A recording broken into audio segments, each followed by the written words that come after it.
Assalamualaikum warahmatullahi wabarakatuh. Hai, balik lagi di channel YouTube aku, Lain Channel. Nah, di video kali ini aku mau sharing lagi nih pengalaman aku saat dan sesudah operasi kista endometriosis. Nah, kali ini pengalaman yang aku sharing yaitu pengalaman mencengangkan, teman-teman. Yaps.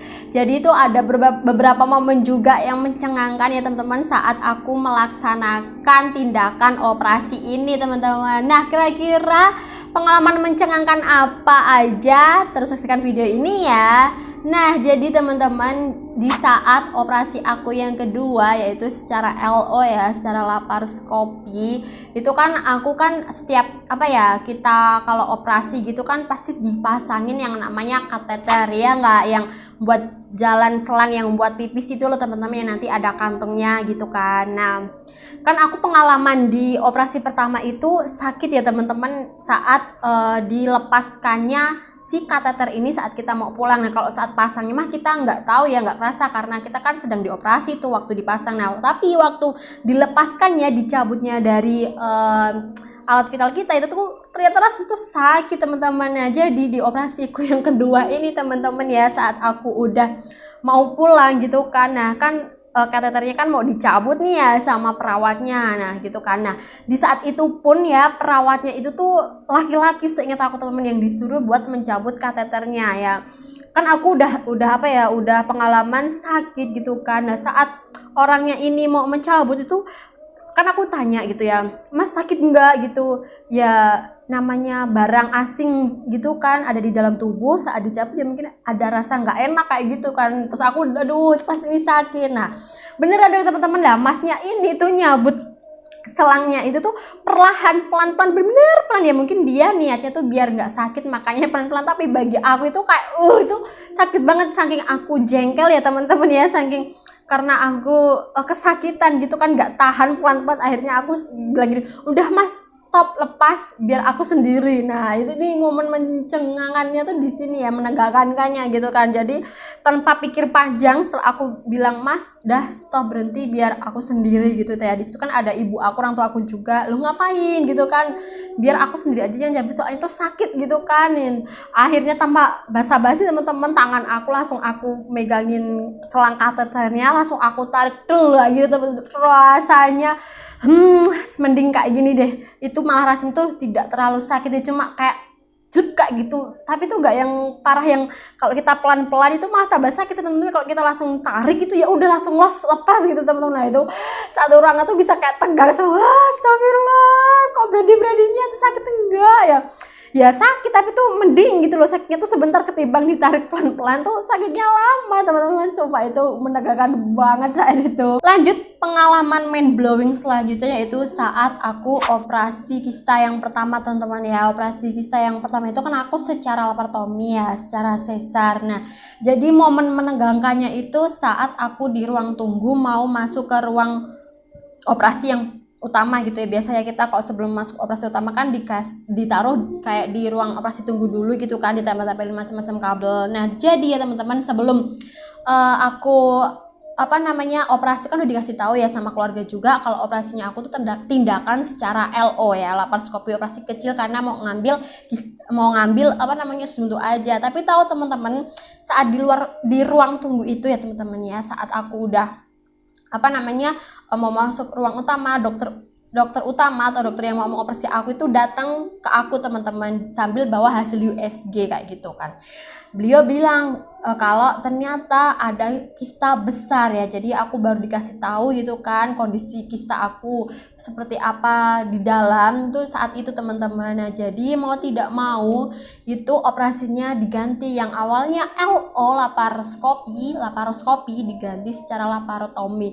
Aku kan nggak tahan ya teman-teman, itu apa LO, apa itu laparotomi. Aku tinggal iya aja gitu ya. Terus tapi setelah dokternya menjelaskan operasinya itu operasi besar, nanti perutnya kayak disesar kayak orang melahirkan, tapi nanti posisinya berdiri kayak gitu dari atas pulsa, nanti melingkar gitu pulsa lalu ke bawah perut kayak gitu. Nah aku langsung, kan itu baru operasi pertama aku ya teman-teman, aku baru pertama operasi tapi udah gak disesar kayak orang melahirkan gitu. Nah di situ aku langsung mulai deg-degan teman-teman ya, langsung tegang dong ya, tegang ya, takut ya, kayak ini aku mau diapain kayak gitu. Tapi di sana itu dokter mencoba menjelaskan, juga mencoba menenangkan gitu ya. Dan saat itu pun aku juga tahu, orang tua aku tahu nggak dengan tindakan yang dilakukan, karena emang di awal itu dikasih taunya itu operasi kecil, kok tiba-tiba aku keluar itu operasi besar, jahitan banyak kayak gitu ya. Nah itu momen yang pertama dalam hidup aku ya, yang menegangkan selama aku mau menjalankan operasi ya, karena apa ya, hal seperti ini tuh bisa terjadi kapan aja gitu teman, saat kita mau duduk atau mau tidur di atas meja operasi gitu ya.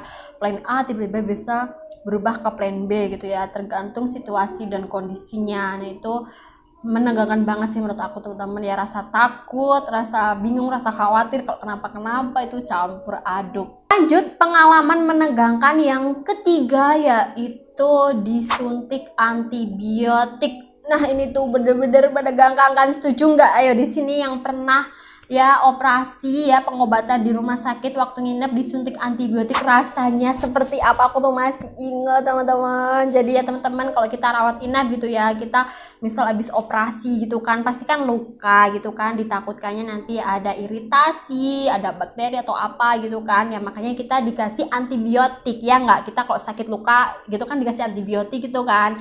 Nah kalau kita itu yang masih di rumah sakit itu, antibiotiknya tuh berupa cairan ya, yang disuntikan ke infus ya. Dan antibiotiknya itu ya, aku masih inget banget ya, suntikannya itu besar, jarumnya itu panjang, dan warna cairannya tuh kuning ya teman-teman, aku masih inget banget ya itu. Nah itu setiap kali antibiotik disuntikan gitu ya di selang infus ya, itu baik nanti kita misal nih selangnya ditaruh di tangan gitu kan ya, itu nanti kalau sudah disuntikan teman-teman, satu tangan nanti menjara sampai ke tubuh, sampai kepala, itu rasanya tuh nyeri, nut-nutan, sakit sebadan ya nggak? Kalian gitu juga nggak sih ya, efek dari antibiotik ya, mungkin karena antibiotiknya mungkin keras gitu kan ya, jadi tuh saat disuntik tuh kerasa banget teman-teman. Saat disuntik cairannya tuh jalan ya dari nadi kita, dari urat kita gitu kan, jalan dari sini terus ke sini ke situ, kerasa banget perih. Dan kalau sudah di tubuh gitu ya, rasanya tuh kayak mual, pusing, deg-degan gitu teman-teman. Nah itu ya, aku tuh yang paling takut ini nih teman-teman, yang paling menegangkan kalau aku dirawat di rumah sakit ya, apalagi pas operasi-operasi. Dan itu aku alamin di ketiga-tiganya teman-teman ya, mau aku operasi secara laparoskopi atau laparotomi, kalau disuntik antibiotik itu paling takut dan paling sakit banget. Nah itu tadi ya teman-teman, sharing pengalaman menegangkan saat aku melaksanakan operasi ya, yaitu tadi kembali lagi ya teman-teman ya, keadaan yang menegangkan itu bisa terjadi kapan aja, bisa terjadi tiba-tiba ya, bisa merubah plan gitu ya, tergantung situasi dan kondisinya ya. Alhamdulillah ya teman-teman, dari ketiganya itu tuh pengalaman aku ya, alhamdulillah aku sampai saat ini masih sehat ya, alhamdulillah masih diberi kesehatan gitu kan, tidak terjadi hal-hal fatal yang tidak diinginkan gitu ya. Nah mungkin di sini teman-teman pernah nih ada pengalaman yang menegangkan, yang mind blowing, yang menyakitkan mungkin saat di rumah sakit atau saat sedang operasi, boleh banget ya, atau setelah operasi, sebelum operasi, boleh banget langsung aja ya cerita, sharing pengalaman teman-teman di kolom komentar. Boleh juga langsung DM ke Instagram aku @wulandani. Nah oke, cukup sampai sini aja kita sharing-sharingnya. Jangan lupa untuk like video ini, kemudian subscribe channel YouTube aku, dan jangan lupa nyalain tombol loncengnya, dan jangan lupa untuk di-share ke semua sosial media teman-teman agar video ini jadi lebih bermanfaat. Terima kasih. Wassalamualaikum warahmatullahi wabarakatuh.